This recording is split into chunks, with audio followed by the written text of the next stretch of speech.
Hey, what's going on, everyone? Eric here, Driveline World's okay steering wheel holder. It is early in the morning for me, maybe afternoon, evening, middle of the night for you.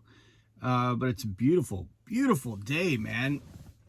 We've had lots of rain, lots of heat, but I am officially gearing my truck up for winter. I've got my hoodies out. I got my hooks up so that I can hang my hoodies and jacket and everything, and it's all readily accessible, and just getting the truck ready for winter. Put anti-gel on the truck. I'm not going to put chains on the truck yet. I know we're already in chain season in a few states, or entering chain season, but I don't go to those places. Even Colorado, I don't go to the part of Colorado where chains would be required this early in the season. So not putting chains on the truck yet. I may get auto socks this year for this truck. And I don't know, we'll see. But anti-gel and stuff like that, definitely starting to think into that. I need to get my HVAC system serviced, because I've got some problems with my bunk heater. It sometimes it comes on and sometimes it don't. So I don't know if there's some clogging going on back there or what, but I'm going to get that serviced, get my batteries checked, and just kind of go through the checklist of making sure everything's ready for winter, or certainly for cold weather. But in doing so, I've had this thought on some of the questions I most often see. If you're out there in trucking, you know right now is just, it's a hard time in trucking. Some people are doing well. A lot of people are not doing well. I hear horror story after horror story. A YouTuber that I follow, well, not just that I follow, I talk to him on the regular, recently went through just a devastating few weeks that just crushed him. It just crushed him. And it's so horrible to see, but it's not uncommon. This is something that we hear all the time. And for those of you who aren't familiar with the trucking industry, here's what you need to know. For the vast majority of us in OTR, the gross revenue per truck that we see has not really increased at all over the past few years. Really over the past 4 or 5 years. And in many cases, like if you're flatbed, dry van, in some cases, your gross revenue per truck has actually gone down. In refrigerated OTR, for my trucks, the gross revenue is about the same. I was able to generate the same solo gross revenue to a truck that I was driving 4 years ago or 5 years ago that I am today. But the cost of everything has increased dramatically. And I'm talking, I don't know what this 3 or 7% or whatever you see the Fed spout, but I'm talking about 30% or more for just things that we have to pay for, just to exist as a trucking business. So our gross revenues haven't increased, but our costs have skyrocketed, which means we make less money. We bring home less money now than we did 4 or 5 years ago. And that's just crazy. So one of the questions I get the most often is, how do you weather that storm? Well, it's a challenge no matter how you slice it. But I think one of the things that you have the most control over is your cost. And that should be pretty obvious. But I want to give you guys some examples of some of the things that I'm doing, or at least one of the biggest ways that I'm cutting my cost. And that is just really price comparing everything. And right here in my dash, probably really noisy, these are trailer seals. Or not trailer seals, glad hand seals. Most of you know what I'm talking about, but in case you don't, it's these little guys.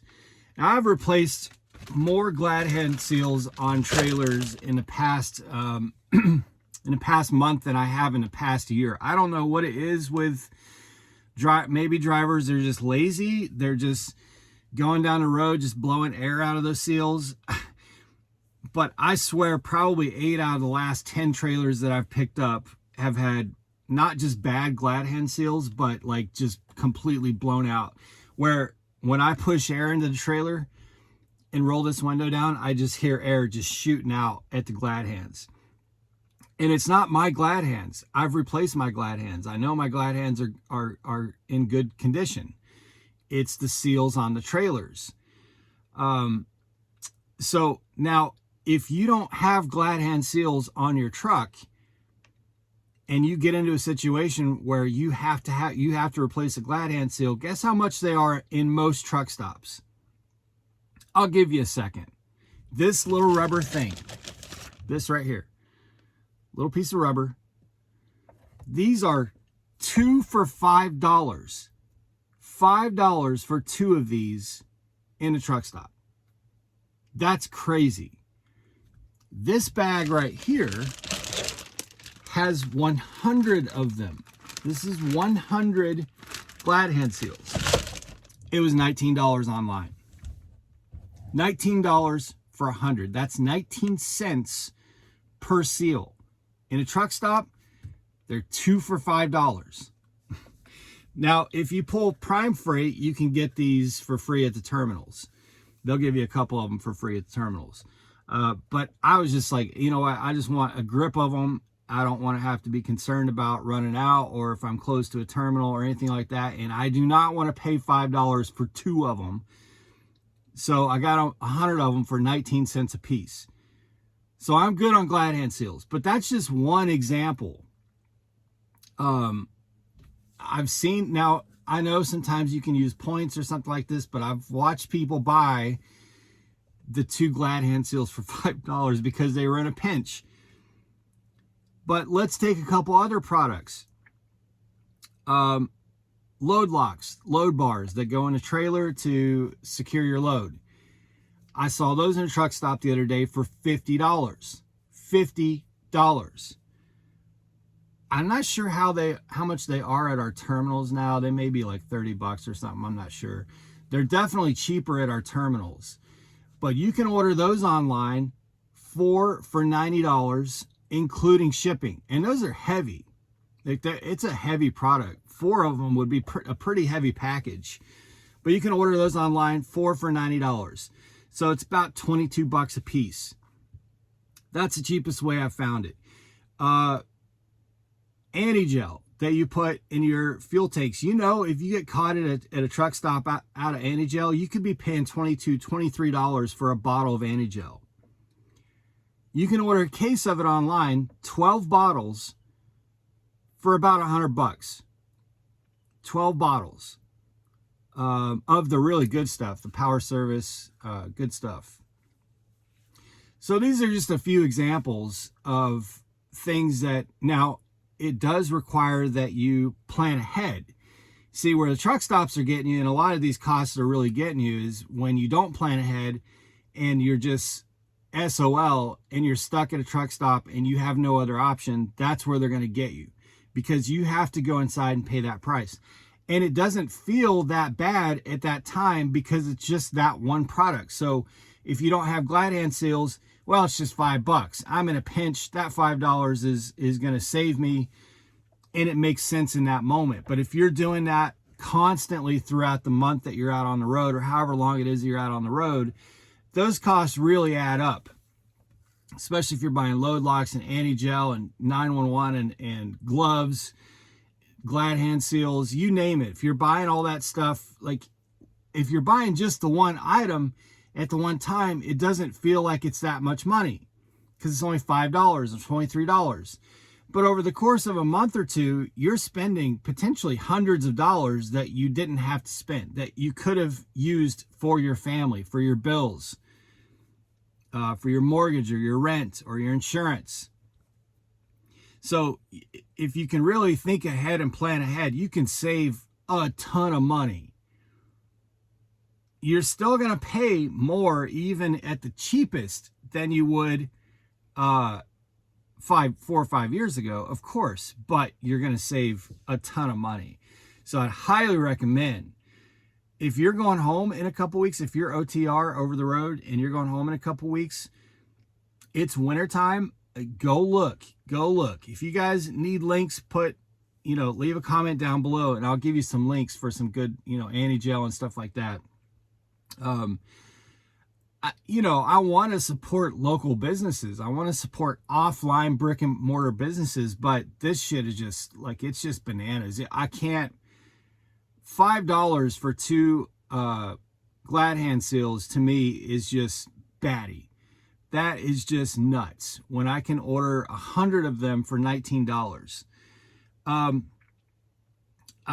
another thing on cost, so I don't eat out much at all. I think I may have eaten at a truck stop once over the last 4 or 5 weeks, one time. So, I try to avoid that at all costs. But my wife and my son and I we had to go buy my new refrigerator at a Home Depot. And it was quite a drive to do that. And by the time we were done with the day, we just weren't going to make it back to the house to cook. So we went to Wendy's, which, I'm not a big fan of fast food at all. But we didn't get much at all. I mean, basically got my son a Happy Meal. He's 2.5 years old. I know it's not the healthiest thing for him, but it's not like he eats that stuff every day. So we got him a Happy Meal. We got a couple cheeseburgers, a couple fries, and one drink. And it was over $30. I was just, it's been a while. Some of you may be thinking, okay, that's not that much. To me, that was there was some sticker shock there. When I said I was over, I don't remember, it was like $31, $32. I was just like, what is this? We didn't even order a bunch of combo meals or anything. What? So, and it's even worse in truck stops. That wasn't a truck stop. The last time I got Subway, it was I don't know, 3 months ago. If you're watching this video and you aren't a truck driver, let me tell you, this is pretty normal. I got Subway, just a sandwich, not a drink or anything like that, just a sandwich, and it was $14 for a sandwich. And I see drivers do this I know drivers who only eat in a truck. I had a conversation with someone the other day who doesn't even have a refrigerator in the truck. And I was like, how do you eat? Well, I just run in a truck stop. It's the most convenient thing. Yeah, it's expensive, but it's convenient. And I'm just like, oh my God, man.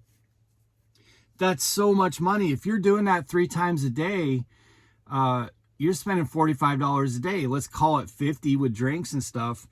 $50 a day. You're talking about, I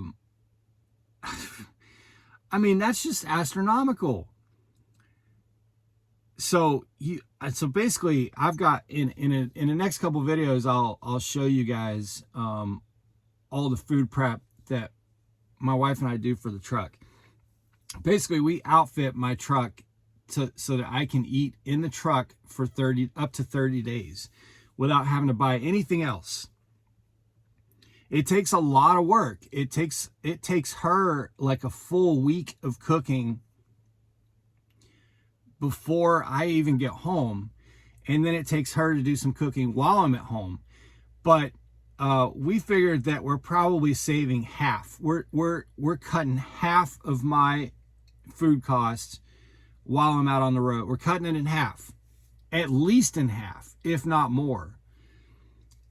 So, just between making sure that I'm prepped on things that I would have to buy out on the road and not buying them out on the road, and making sure that I'm prepped on the truck, like this refrigerator, that's a big cost. Well, it's $190.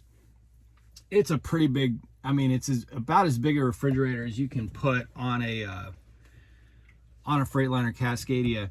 And then I have another small freezer that I'll put over here on the passenger side. I had it up top on the last trip, but because it's no longer as hot as it was through the summer, I'm going to keep it up front here. But between that fridge and the freezer, I can stock the truck for a month on meals. So you do have those costs, you know, the $190 for the fridge, and I think the freezer was a couple $100. But those are one-time costs. But I figure I'm saving like $500 to $1,000, literally $500 to $1,000 every 4 to 6 weeks. So, you know, that's $6,000 to $12,000 per year. $6,000, probably at a minimum $6,000 per year that goes into my pocket just from prepping for food when I go out on the road, and making sure that I'm not buying things like 2 Glad hand seals in a truck stop. So that's probably one of the biggest, like that's a substantial number. And again, you don't feel it when it's just $5 or just $23. I got to buy a bottle of anti-gel, it's $23. It's just $23. You know, that's what you think at the time. It's just $23. But when you add it all up, when you're doing that every other day, and then buying your food in truck stops every day, you just don't feel it in the one-time purchase. But in the accumulative, if you look at it over the month or over 6 weeks, it's substantial. It's a lot of money that you don't really need to be spending like that. It just takes a little prep, little trip planning. That's all it is. And you're saving yourself a ton of money. So that has been a very noticeable, just getting a hold of cost in every way possible. And that's any subscriptions that I might have, really looking at anything that money goes towards. I'm looking at that and saying, is that absolutely necessary? And if it is necessary, am I getting the best deal possible? And if I'm not getting the best deal possible, I'm making a change, because that is really kind of what's helping me weather this storm right now. And the companies that I'm looking out there, the people that I'm watching, that's exactly what they're doing right now. Everybody's cutting costs. And the ones that are cutting costs are the ones that are surviving. And that's the thing that you have the most control over. You don't have a whole lot of control over a lot of things. But I think your costs are the things that, you know, that's what you have the most control over. So really, to boil it down to its most simplistic form, what is one of the best ways that you can weather the storm right now? It's through controlling your costs. Hands down, that is probably one of the big...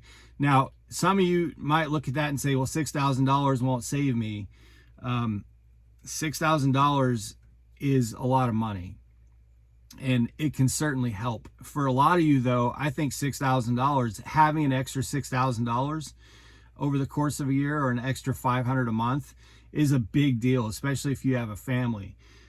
So give it some thought, man. I mean, really sit down and put a pen to pad and go through everything. And I bet you'll find a lot of money that you could be saving that's going to be able to go towards the things that you have to survive. So, all right, guys, I'm about to hit the road again. I've had some great home time, spent a lot of good time with my son. I'm about to go snuggle and wrestle with him here in a few minutes, make him some breakfast, and get on with the day. But I'll be back out on the road making regularly scheduled videos here pretty soon. You guys be safe, make good decisions, always drive, thrive. Talk to you soon.